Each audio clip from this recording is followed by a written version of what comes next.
मराठी मनोरंजन विश्वातून एक वाईट बातमी आली आहे. मराठी सिनेसृष्टीची खलनायिका हरपली. ज्येष्ठ अभिनेत्री सुहासिनी देशपांडे यांचं निधन झालं. त्यांनी वयाच्या 12व्या वर्षीच कलाक्षेत्रात पदार्पण केलं. नृत्य कलाकार, ज्युनियर आर्टिस्ट म्हणून त्यांनी सुरुवातीला काम केलं. तुझं आहे तुझपासी, रखेली, कथा अकलेच्या कांद्याची, राजकारण गेलं चुलीत, चिरंजीव आईस, सासूबाईचं असंच असतं ही त्यांची गाजलेली नाटकं.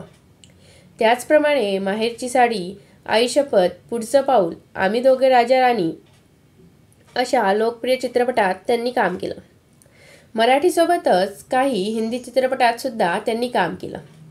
वक्त के पहिले, सिंघम यासारख्या हिंदी चित्रपटातही त्यांनी आपल्या अभिनयाचा ठसा उमटवला. जवळपास 100पेक्षा जास्त चित्रपटही त्यांच्या नावावर आहे. त्यांच्या निधनाने कलाविश्वात शोककळा पसरली आहे. असेच नवनवीन व्हिडिओ पाहायला विसरू नका. कलाकार विश्व या यूट्यूब चॅनलला आवडल्यास नक्की सबस्क्राईब करा. धन्यवाद.